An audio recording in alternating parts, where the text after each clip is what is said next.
let's keep reading Gulliver's Travels. I'm going to be honest, I'm not really feeling this book.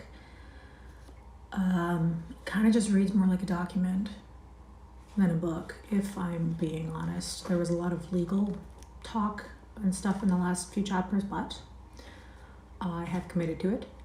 So, yeah, let's get into it. Chapter 8, where the author, by lucky accident, finds means to leave Blefuscu and after some difficulties returns safe to his native country. So what happens in the rest of the book? Okay. 3 days after my arrival, walking out of curiosity to the northeast coast of the island, I observed about half a league off in the sea somewhat that looked like a boat overturned. Pulled off my shoes and stockings, and wailing 200 or 300 yards, I found the object to approach nearer by force of the tide, and then plainly saw it to be a real boat, which I supposed might, by some tempest, have been driven from a ship. Whereupon I returned immediately towards the city, and desired his Imperial Majesty to lend me 20 of the tallest vessels he had left, after the loss of his fleet, and 3,000 seamen under the command of his Vice-Admiral. This fleet sailed round, while I went back the shortest way to the coast, where I first discovered the boat. Found the tide had driven it still nearer. The seamen were all provided with cordage, which I had beforehand twisted to a sufficient strength. When the ships came up, I stripped myself, and waited till I came within 100 yards of the boat, after which I was forced to swim till I got up to it. The seaman threw me the end of the cord, which I fastened to a hole in the forepart of the boat, and the other to the man of war. But I found all my labour to have little purpose, for, being out of my depth, I was not able to work. In this necessity I was forced to swim behind and push the boat forward as often as I could with one of my hands, and, the tide favouring me, I advanced so far that I could just hold up my chin and feel the ground.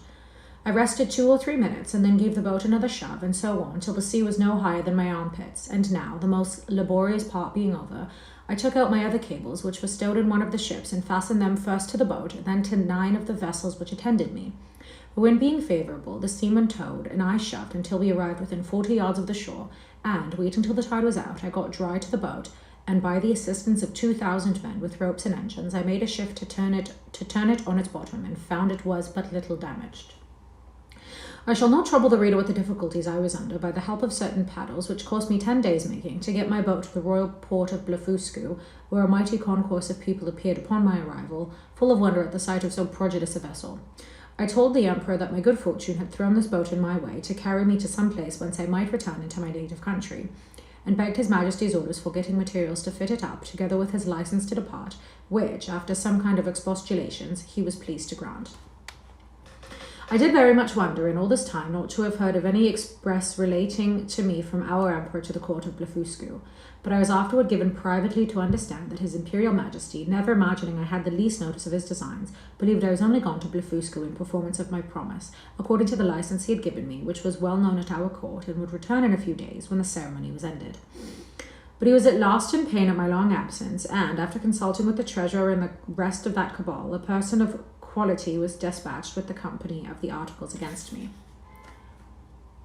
This envoy had instructions to represent to the monarch of Blefuscu the great lenity of his master, who was content to punish me no farther than with the loss of mine eyes, that I had fled from justice, and if I did not return in 2 hours, I shall be deprived of my title of Nardak and declared a traitor. The envoy further added that, in order to maintain the peace and amity between both empires, his master expected that his brother of Blefuscu would give orders to have me sent back to Lilliput, bound hand and foot, to be punished as a traitor. The Emperor of Blefuscu, having taken 3 days to consult, returned an answer consisting of many civilities and excuses. He said that as for sending me bound, his brother knew it was impossible. Although I had deprived him of his fleet, yet he owed great obligations to me for many good offices I had done him in making the peace. That, however, both their majesties should soon be made easy, for I had found a prodigious vessel on the shore, able to carry me on the sea, which he had given orders to fit up, with my own assistance and direction. And, he hoped, in a few weeks, both empires would be freed from so insupportable an encumbrance. With this answer, the envoy returned to Lilliput, and the monarch of Blefuscu related to me all that had passed, offering me at the same time, but under the strictest confidence, his gracious protection, if I would continue in his service, wherein, although I believed him sincere, yet I resolved never more to put any confidence in princes or ministers where I could possibly avoid it, and, therefore, with all due acknowledgments for his favourable intentions, I humbly begged to be excused. I told him, since that fortune, whether good or evil, had thrown a vessel in my way, I was resolved to venture myself on the ocean rather than be an occasion of difference between two such mighty monarchs. Neither did I find the emperor at all displeased, and I discovered, by a certain accident, that he was very glad of my resolution, and so were most of his ministers. These considerations moved me to hasten my departure somewhat sooner than I intended, to which the court, impatient to have me gone, very readily contributed. 500 workmen were employed to make 2 sails to my boat, according to my directions, by quilting 13 folds of their strongest linen together. I was at the pains of making ropes and cables by twisting 10, 20, or 30 of the thickest and longest of theirs. A great stone that I happened to find, after a long search, by the seashore served for me an anchor. I had the tallow of 300 cows for greasing my boat and other uses. I was at incredible pains in cutting down some of the largest timber trees for oars and masts, wherein I was, however, much assisted by His Majesty's ship carpenters, who helped me in smoothing them after I had done the rough work. In about a month, when all was prepared, I sent to receive His Majesty's commands and to take my leave. The emperor and royal family came out of the palace. I lay down on my face to kiss his hand, which he very graciously gave me. So did the empress and young princes of the blood. His Majesty presented me with 50 purses of 200 sprugs apiece, together with his picture at full length, which I put immediately into one of my gloves to keep it from being hurt. The ceremonies of my departure were too many to trouble the reader with at this time. I stored the boat with the carcasses of 100 oxen and 300 sheep, with bread and drink proportionable, and as much meat ready dressed as 400 cooks could provide. I took with me 6 cows and 2 bulls alive, with as many ewes and rams, intending to carry them into my own country and propagate the breed. And to feed them on board, I had a good bundle of hay and a bag of corn. I would gladly have taken a dozen of the natives, but this was a thing the emperor would by no means permit. And, besides a diligent search into my pockets, His Majesty engaged my honour not to carry away any of his subjects, although with their own consent and desire. Having thus prepared all things as well as I was able, I set sail on the 24th day of September 1701 at 6 in the morning, and when I had gone about 4 leagues to the northward, the wind being at southeast, at 6 in the evening I descried a small island about half a league to the northwest. I advanced forward and cast anchor on the lee side of the island, which seemed to be uninhabited. I then took some refreshment and went to my rest. I slept well, as I conjectured at least 6 hours, for I found the day broke in 2 hours after I awakened. It was a clear night. I ate my breakfast before the sun was up, and, heaving anchor, the wind being favourable, I steered the same course that I had done the day before, wherein I was directed by my pocket compass. My intention was to reach, if possible, one of those islands which I had reason to believe lay to the northeast of Van Diemen's Land. I discovered nothing at all that day, but upon the next, about 3 in the afternoon, when I had by my computation made 24 leagues from Blefuscu, I descried a sail steering to the southeast. My course was due east. I hailed her, but could get no answer, yet I found I gained upon her, for the wind slackened. I made all the sail I could, and in half an hour she spied me, then hung out her ancient and discharged a gun. It is not easy to express the joy I was in, upon the unexpected hope of once more seeing my beloved country, and the dear pledges I left in it. The ship slackened her sails, and I came up with her between 5 and 6 in the evening, September 26th. But my heart leaped within me to see her English colours. I put my cows and sheep into my pockets and got on board with my little cargo of provisions. The vessel was an English merchantman returning from Japan by the North and South Seas. The captain, Mr. John Biddle of Deptford, a very civil man and an excellent sailor. We were now in the latitude of 30 degrees south. There were about 50 men in the ship, and here I met an old comrade of mine, one Peter Williams, who gave me a good character to the captain. The gentleman treated me with kindness and desired I would let him know what place I came from last and whither I was bound, which I did in a few words, but he thought I was raving, and that the dangers I underwent had disturbed my head. Whereupon I took my black cattle and sheep out of my pocket, which, after great astonishment, clearly convinced him of my veracity. I then showed him the gold given me by the Emperor of Blefuscu, together with His Majesty's picture at full length, and some other rarities of that country. I gave him 2 purses of 200 sprugs each, and promised, when we arrived in England, to make him a present of a cow and a sheep big with young. I shall not trouble the reader with a particular account of this voyage, which was very prosperous for the most part. We arrived in the Downs on the 13th of April, 1702. I had only one misfortune, that the rats on board carried away one of my sheep. I found her bones in a hole, picked clean from the flesh. The rest of my cattle I got safe ashore, and set them a-grazing in a bowling green at Greenwich, where the fineness of the grass made them feed very heartily, though I had always feared the contrary. Neither could I possibly have preserved them in so long a voyage if the captain had not allowed me some of his best biscuit, which, rubbed to powder and mingled with water, was their constant food. The short time I continued in England, I made a considerable profit by showing my cattle to many persons of quality and others, and before I began my second voyage, I sold them for £600. Since my last return, I find the breed has considerably increased, especially the sheep, which I hope will prove much to the advantage of the woolen manufacture by the fineness of the fleeces. I stayed but 2 months with my wife and family, for my insatiable desire of seeing foreign countries would suffer me to continue no longer. I left £1,500 with my wife and fixed her in a good house at Redriff. My remaining stock I carried with me, part in money and part in goods, in hopes to improve my fortunes. My eldest uncle John had left me an estate in land near Epping of about £30 a year, and I had a long lease of the Black Bull in Fetter Lane, which yielded me as much more, so that I was not in any danger of leaving my family upon the parish. My son Johnny, named so after his uncle, was at the grammar school and a towardly child. My daughter Betty, who is now well married and has children, was then at her needlework. I took leave of my wife and boy and girl with tears on both sides and went on board the Adventure, a merchant ship of 300 tons, bound for Surat, Captain John Nicholas of Liverpool, commander. But my account of this voyage must be referred to the second part of my travels. I'm going to be honest, I thought the whole book was on the island with the little guys. I wonder if they'll make an appearance again. So, part 2, A Voyage to Brobdingnag.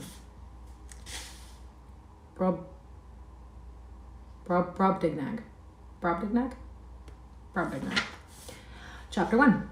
A great storm described, the longboat sent to fetch water. The author goes with it to discover the country. He is left on shore, is seized by one of the natives, and is carried to a farmer's house. His reception with several accidents that happened there, and a description of the inhabitants. So it's just every part him washing up on a different island and getting captured by the natives? I don't know. Having been condemned by nature and fortune to active and restless life, and 2 months after my return, I again left my native country and took shipping in the Downs on the 20th day of June, 1702, in the Adventure, Captain John Nicholas, a Cornish man, commander, bound for Surat. We had a very prosperous gale till we arrived at the Cape of Good Hope, where we landed for fresh water, but, discovering a leak, we unshipped our goods and wintered there, for the captain falling sick of an egg, we could not leave the Cape till the end of March. We then set sail and had a good voyage till we passed the Straits of Madagascar, but, having got northward of that island, and to about 5 degrees south latitude, the winds, which in those seas are observed to blow a constant equal gale between the north and west, from the beginning of December to the beginning of May, on the 19th of April, began to blow with much greater violence and more westerly than usual, continuing so for about 20 days together, during which time we were driven a little to the east of the Molucca Islands, and about 3 degrees northward of that line, as our captain found by an observation that he took the 2nd of May, at which time the wind ceased, and it was a perfect calm, whereat I was not a little rejoiced. But he, being a man well experienced in the navigation of those seas, bid us all prepare against a storm, which accordingly happened the day following, for the southern wind, called the southern monsoon, began to set in. Finding it was likely to overblow, we took in our spritsail and stood by to hand the foresail, but making foul weather, we looked the guns were all fast, and handed the mizzen. The ship lay very broad off, so we thought it better spooning before the sea than trying or hulling. We reefed the foresail and set him, and hafted and hauled aft the foresheet. The helm was harder weather. The ship wore bravely. We belayed the fore down haul, but the sail was split, and we hauled down the yard and got the sail into the ship and unbound all the things clear from it. It was a very fierce storm. The sea broke strange and dangerous. We hauled off upon the lanyard of the whipstaff and helped the man at the helm.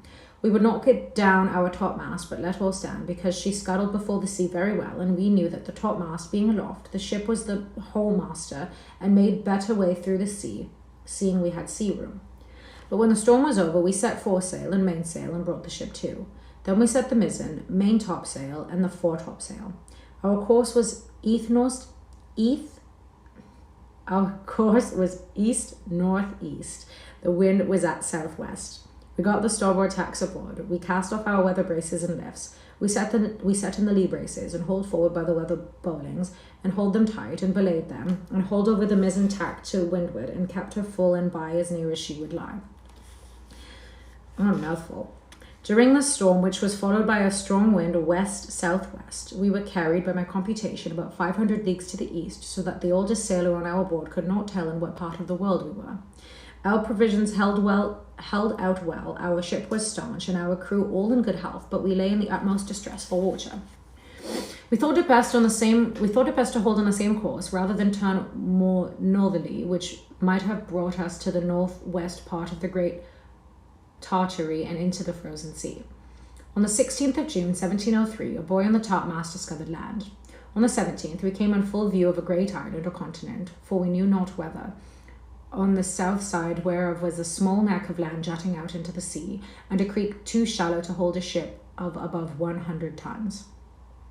We set anchor within a league of this creek, and our captain set a dozen of his men well armed in the longboat, with vessels for water if any could be found. I desired his leave to go with them, and that I might see the country and make what discoveries I could. When we came to land, we saw no river or spring, nor any sign of inhabitants. Our men therefore wandered on the shore to find out some fresh water near the sea, and I walked alone about a mile on the other side, where I observed the country all barren and rocky. I now began to be weary, and seeing nothing to entertain my curiosity, I returned gently down towards the creek, and the sea being full in my view, I saw our men already got into the boat and rowing for the life to the ship. I was going to holler after them, although it had been to little purpose, when I observed a huge creature walking after them in the sea as fast as he could. He waded not much deeper than his knees, and took prodigious strides, but our men had the start of him half a league, and, the sea thereabouts being full of sharp-pointed rocks, the monster was not able to overtake the boat. This I was afterwards told, for I durst not stay to see the issue of the adventure, but ran as fast as I could the way I first went, and then climbed up a steep hill, which gave me some prospect of the country. I found it fully cultivated, but that which first surprised me was the length of the grass, which, in those grounds that seemed to be kept for hay, was about 20 feet high. I fell into a high road, for so I took it to be, though it served to the inhabitants only as a footpath through a field of barley. Here I walked on for some time, but could see little on either side, it being now near harvest and the corn rising at least 40 feet. So the first island, everyone else was little. And then this island, he's the little guy. It'd be pretty trippy, I think. I was an hour walking to the east of this field, which was fenced in with a hedge of at least 120 feet high, and the trees so lofty that I could make no computation of their altitude. Hello. There was a stile to pass from the field into the next. It had 4 steps and a stone to cross over when you came to the uppermost. It was impossible for me to climb the stile because every step was 6 feet high, and the uppermost stone was about 20. I was endeavouring to find some gap in the hedge when I discovered one of the inhabitants in the next field advancing towards the stile, of the same size with him whom I saw in the sea pursuing our boat. He appeared as tall as an ordinary spire steeple, and took about 10 yards at every stride, as near as I could guess. I was struck with the utmost fear and astonishment, and ran to hide myself in the corn, whence I saw him at the top of the stile looking back into the next field on the right hand, and heard him calling in a voice many degrees louder than a speaking trumpet. But the noise was so high in the air that at first I certainly thought it was thunder. Whereupon 7 monsters like himself came towards him with reaping hooks in their hands, each hook about the largeness of 6 scythes. These people were not so well clad as the first, whose servants or labourers they seemed to be, for, upon some words he spoke, they went to reap the corn in the field where I lay. Kept from them at a great distance as I could, but was forced to move with extreme difficulty, for the stalks of corn were sometimes not above a foot distant, so that I could hardly squeeze my body betwixt them. However, I made a shift to go forward till I came to a part of the field where the corn had been laid by the rain and wind. Here it was impossible for me to advance a step, for the stalks were so interwoven that I could not creep through, and the beards of the fallen ears so strong and pointed that they pierced through my clothes into my flesh. At the same time, I heard the reapers not 100 yards behind me. Being quite dispirited with toil, and wholly overcome by grief and despair, I lay down between 2 bridges, and heartily wished I might there end my days. I bemoaned my desolate widow and fatherless children. I lamented my own folly and wilfulness in attempting a second voyage against the advice of all my friends and relations. In this terrible agitation of mind, I could not forbear thinking of Lilliput, whose inhabitants looked upon me as the greatest prodigy that ever appeared in the world, where I was able to draw an imperial fleet in my hand and perform those other actions which will be recorded forever in the chronicles of that empire, while posterity shall hardly believe them, although attested by millions. I reflected what a mortification it must prove to me to appear as inconsiderable in this nation as one single Lilliputian would be among us. But But this, I conceived, was to be the least of my misfortunes, for, as human creatures are observed to be more savage and cruel in proportion to their bulk, what could I expect but to be a morsel in the mouth of the first among these enormous barbarians that should happen to seize me? Undoubtedly, philosophers are in the right when they tell us that nothing is great or little otherwise than by comparison. It might have pleased fortune to have let the Lilliputians find some nation where the people were as diminutive with respect to them as they were to me. And who knows but that even this prodigious race of morals might be equally overmatched in some distant part of the world, whereof we have yet no discovery. Scared and confused as I was, I could not forbear going on with these reflections when one of the reapers, approaching within 10 yards of the ridge where I lay, made me apprehended that with the next step I should be squashed to death under his foot or cut in two with his reaping hook. And therefore, when he was again about to move, I screamed as loud as fear could make me, whereupon this huge creature trod short, and, looking round under him for some time, at last espied me as I lay on the ground. He considered a while with the same caution of one who endeavours to lay hold on a small dangerous animal in such a manner that it shall not be able either to scratch or bite him, as I myself have sometimes done with a weasel in England. At length he ventured to take me behind by the middle between his forefinger and thumb, and brought me within 3 yards of his eyes, that he might behold my shape more perfectly. I guessed his meaning, and my good fortune gave me so much presence of mind that I resolved not to struggle in the least as he held me in the air above 60 feet from the ground, although he grievously pinched my sides for fear I should slip through his fingers. All I ventured was to raise mine eyes towards the sun and place my hands together in a supplicating posture, and to speak some words in a humble melancholy tone suitable to the condition I was then in, for I apprehended every moment that he would dash me against the ground, as we usually do any little hateful animal which we have a mind to destroy.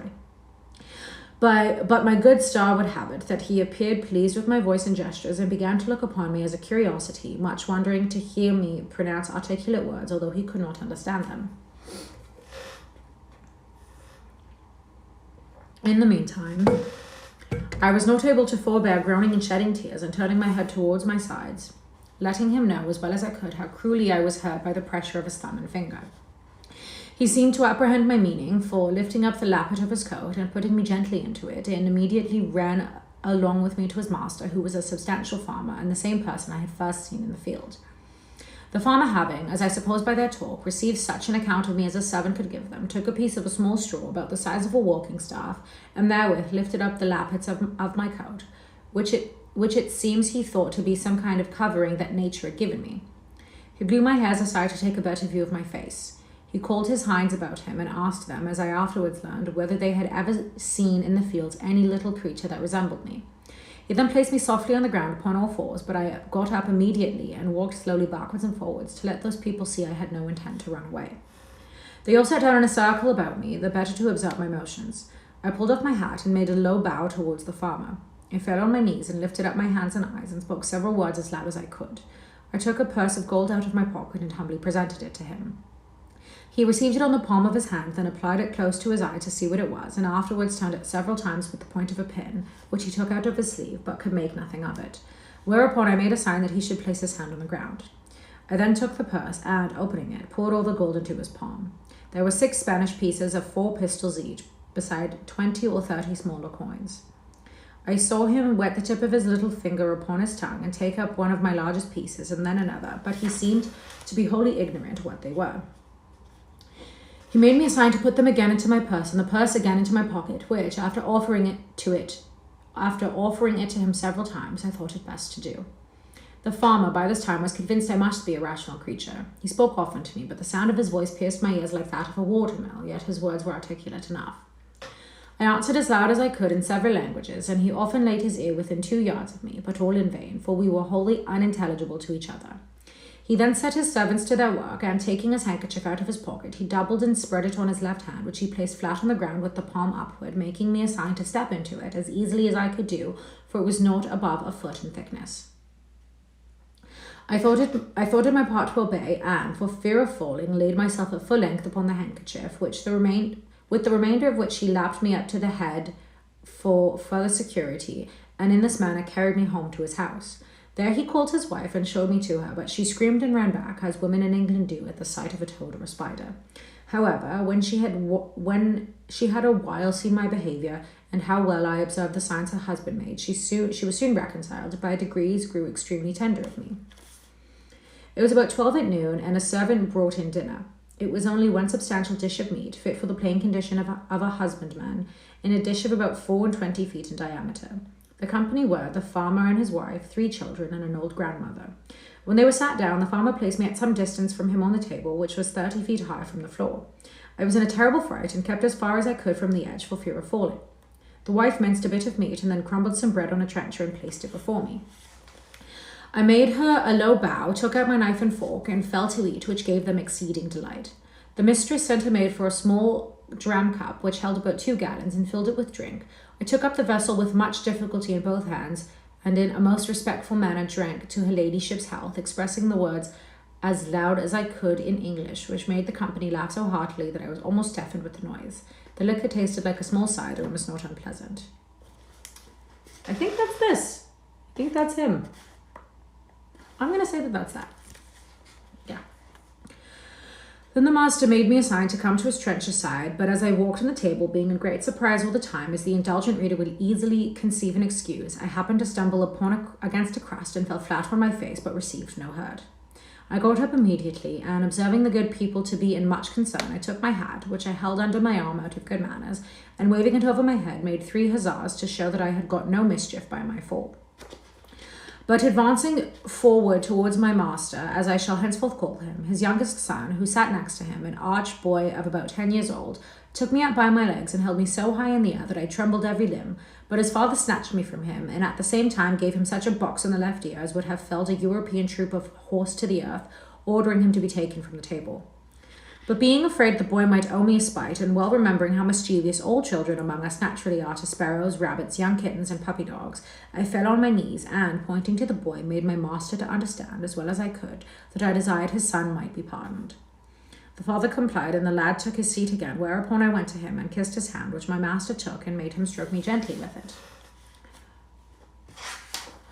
In the midst of dinner, my mistress's favourite cat leaped into her lap. I heard a noise behind me like that of a dozen stalking weavers at work, and, turning my head, I found it proceeded from the purring of that animal, who seemed to be 3 times larger than an ox, as I computed by the view of having her head and one of her paws, while her mistress was feeding and stroking her. The fierceness of this creature's countenance altogether discomposed me, though I stood at the farther end of the table, above 50 feet off, and, although my mistress held her fast for fear she might give me a spring, and seized me in her talons. But it happened there was no danger, for the cat took not the least notice of me when my master placed me within 3 yards of her. As I have been always told, and found true by experience in my travels, that flying or discovering fear before a fierce animal is a certain way to make it pursue or attack you, so I resolved, in this dangerous juncture, to show no manner of concern. I walked with intrepidity 5 or 6 times before the very head of the cat, and came within half a yard of her, whereupon she drew herself back, as if she were more afraid of me. I had less apprehension concerning the dogs, whereof 3 or 4 came into this room, as it is usual in the farmers' houses, one of which was a mastiff, equal in bulk to 4 elephants, and another a greyhound, somewhat taller than the mastiff, but not so large. When dinner was almost done, the nurse came in with a child of a year old in her arms, who immediately spied me, and began a squall that you might have heard from London Bridge to Chelsea, after the usual oratory of infants, to get me for a plaything. The mother, out of pure indulgence, took me up and put me towards the child, who presently seized me by the middle and got my head into its mouth, where I roared so loud that the urchin was frightened and let me drop, and I should have infallibly broken my neck if not the mother had held out her apron under me. The nurse, to quiet her babe, made use of a rattle, which was a kind of hollow vessel filled with great stones, and fastened by a cable to the child's waist, but all in vain, so that she was forced to apply the last remedy by giving it a suck. I must confess no object ever disgusted me so much as the sight of her monstrous breast, which I cannot tell what to compare with, so as to give the curious reader an idea of its bulk, shape, and colour. It stood prominent 6 feet, and could not be less than 16 feet in circumference. The nipple was about half the bigness of my head, and the hue both of that and the dug so varied with spots, pimples, and freckles that nothing could appear more nauseous, for I had near sight of her, she sitting down, the more conveniently to give suck than I standing on the table.